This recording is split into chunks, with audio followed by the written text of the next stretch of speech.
Es sveiks sporta draugi un aktīvā dzīvesveida piekritēji. Kamēr Pekinā notiekošajā pasaules čempionātā vieglatlētikā bronzas medaļu izcīnīja Latvijas septiņcīniece Laura Ikauniece Admidiņa, tepat Latvijā pasaules čempionātam gatavojas paralimpiskās izlases vieglatlēti. Ar to tad arī sāksim, bet pēc tam iepriekšējā epizodē solītais daudzdienu izaicinājums. Aiziet, sākam!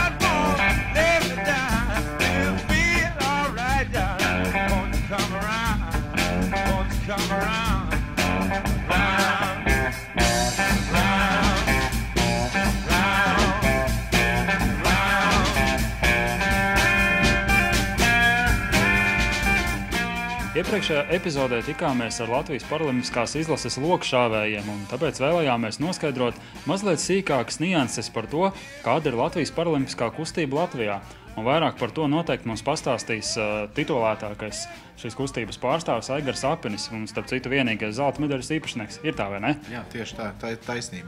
Mazliet tā īsumā, jo var stāstīt gari, dikti, un tā kā laiks ir ierobežots, jā. Latviešu paralimpiskā komiteja vispār pirmo reizi paralimpiskām spēlēm aizbrauc 1992. gadā.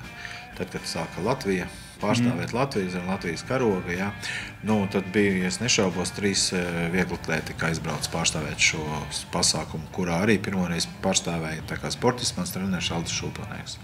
Un tad, protams, 96. gads un 2000. gads, un, ja es nešaubos, vēl pa starpam bija Ziemas paralimpiskās spēlēs, kur arī mans treneris piedalījās slēpošanā, bet arī diezgan labiem rezultātiem. Un pats pirmais mans tāds kalums bija 2000. gads, pirmās paralimpiskās spēles Sidneja, Atēnas, kuras iegūta 2 bronzas medaļas, slodzgrūšanā un diskriminēšanā. Un tad viss līdz šim brīdim tas mana sporta karjera ir nopietni.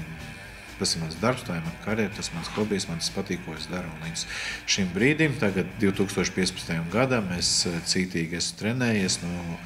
Manā aiz muguras jau ir 4 paralimpiskās spēles, 2004. gadā, 8. gadā, 12. gadā. Nākotnē ceru uz Rio de Janeiro paralimpiskām spēlēm, un šogad ir pasaules čempionāts. Ļoti svarīgs sacensības, 1. un 2. vieta, nopelnā automātiski valstī 1 kvotu, lai varētu braukt paralimpiskām spēlēm. Tas plus nozīmē, ka vieglatlētiem ir jebkuriem jāizpilda normatīvi un augstāk jābūt rangā, un tad Starptautiskā paralimpiskā komiteja izskata, lai iedot valstī cik vietas, lai viņi var aizbraukt. Nepietiek tikai normatīvu izpildīšanu. Viena no normatīvu izpildīšanas vietām bija Murjāņos, vai ne? Latvijas čempionāts. Jā, Latvijas čempionāts tas bija tāds, jo, redziet, Latvijas čempionāts nav tāds oficiāli pieteikts, bet priekš mums, priekš Latvijas mērogas sacensības, tas ir nopietns, jā, kuri visi trenējušies vasarā, jā, un atnāk pārbaudīt savus sasniegumus, savu izaugsmu sportā, jā, kas un kā. Diezgan tie, kas arī trenējās regulāri, izlases dalībnieki, tie arī parādīja augstvērtīgus rezultātus šajās sacensībās Murjāņos. Ja tā ielūkojās tajā statistikā, cik brauc uz pasaules čempionātu? Tādi stabili, tie, man liekas, ja es nešaubos, varētu nosaukt, tas ir es, Aigars Apinis, tad ir Edgars Bergs, Dmitrijs Silovs, Diana Dadzīte, Ingrīda Priede un varētu būt vēl Taika Kantāne. Starp citu, pasaules čempionāts norisināsies oktobrī Dohā, vai ne? Jā, oktobrī mēs, ja es nešaubos, 17. oktobrī izlidojam uz Katāru, uz Dohu, uz pasaules čempionātu.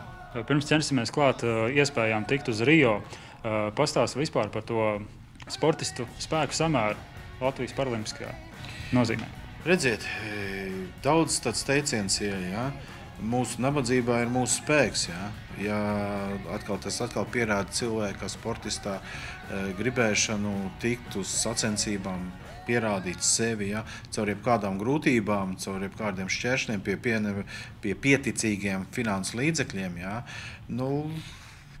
tiem, kam patīk tas, kas dara, tie arī iznāk. Ja? Bet, protams, katru gadu Paralimpiskā komiteja attīstās, pierāda sevi ar godalgām, ar jauniem sporta veidiem. Ja? Un līdz ar to arī valsts novērtēs šos sportistus pēc panākumiem un arī veidojot gada budžetu, cenšas atbalstīt labāk. Bet, kā jau ir, vienmēr ir pa maz, bet es domāju, ka ar gadiem, ar laiku tas iet un attīstās. Jā. Bet, protams, ir problēmas ar sporta bāzi, kur kopā trenēties, vislabāk trenēties būtu tad, ja sabrauc visi sporta veidi Latvijā paralimpieši kopā, ja, un visi startē, turpat dzīvo, trenējās, un atnāk jauni talanti, kur arī var apskatīties, kas un kā, un viņus iedvesmot, ja, jo kopība ir liels spēks. Vai Aigars Apinis ir uztverams kā izcils piemērs citiem paralimpiešiem?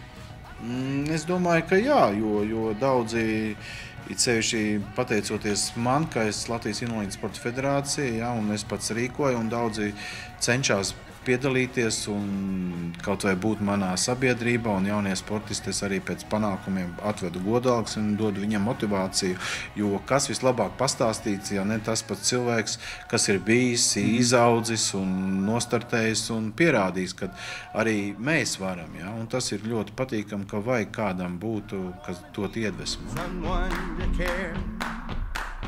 I'm on a ride and shake my body. I start pulling out my hair. I'm gonna cover myself with the ashes of you. Kā jau jebkuram profesionālam sportistam ir savs atbalsta personāls.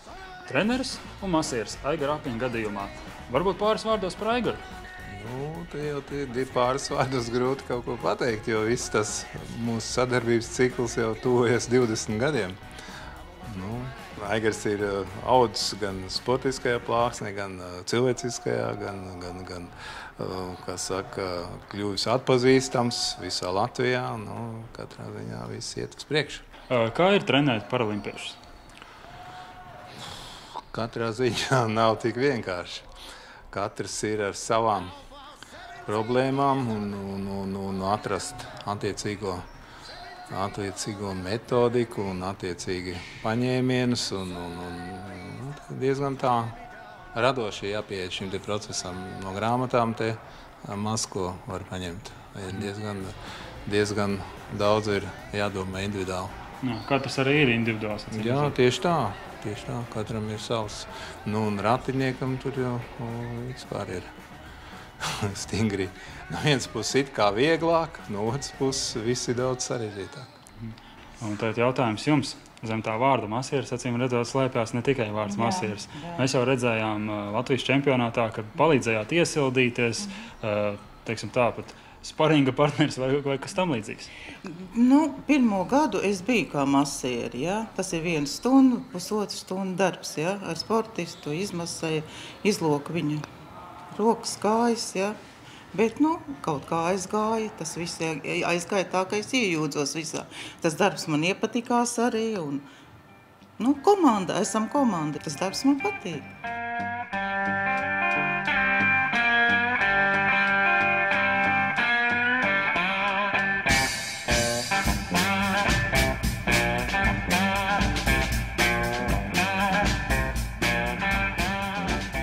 Atstatus paralimpiešiem, kā citi cilvēki uztver ne tikai tavus panākumus, bet vispār citu paralimpiešu paveikto?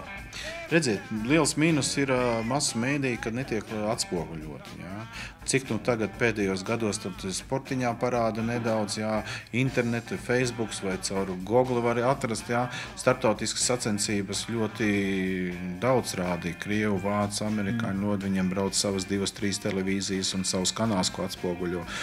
Bet mēs domājam, ka arī uz Rio Paralimpiskām spēlēm kādu laiku, pāris stundas, domāju, arī atvēlēs mūsu startiem, kuri būs finālā un būs redzams arī latviešu paralimpieši šajās grandiozā pasākumā.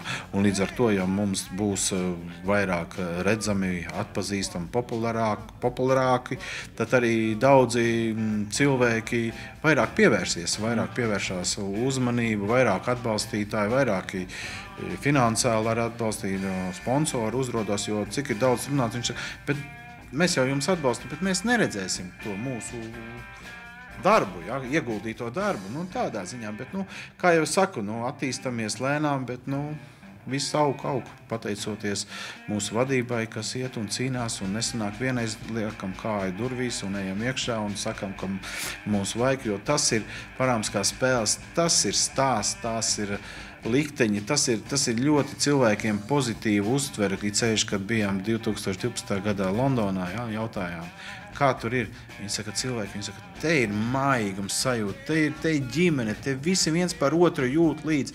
Viņi saka, jā, varbūt nav tie lielie rezultāti, bet atkal cilvēkiem katram ir savs dzīves stāsts un visu, un viņi pat asarām acīs to saka, un ceļši, jo apkārt skatoties, ir ļoti daudz cilvēku ar invaliditāti, ja?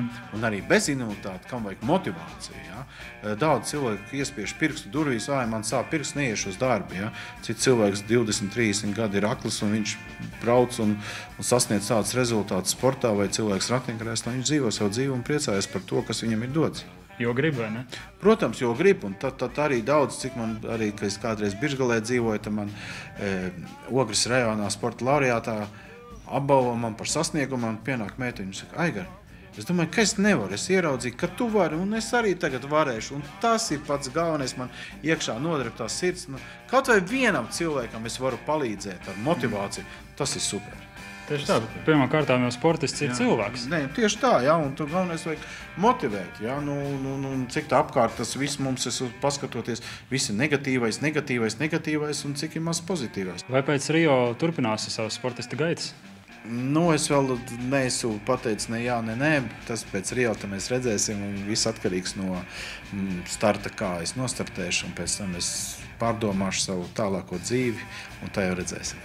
Galvenokārt tu esi sportists, tāpēc varbūt varētu pieķert sportojot raidījumu skatītājiem kādu aicinājumu, varbūt motivāciju. Nu, motivācija vienkārši, man liekas, atrast dzīvē mērķi un iet uz to mērķi un nepadoties. Un vēl tāds ar humoru mazliet, kā daudz saka, paēdis cilvēks ir laimīgs cilvēks, bet es teikšu, izsportojis cilvēks ir laimīgs cilvēks. Fantastiski, īsi un kodolīgi. Aigars Apinis gatavojas ne tikai pasaules čempionātam Dohā, bet arī uz Rio spēlēm. Jutīsim tev līdzi, lai izdodās, un vēl kāds medaļu kalums arī būtu rokās. Paldies! Jā. Bet mēs atgriežamies tagad pie pieķertas sportojot izaicinājuma. Dodamies tālāk.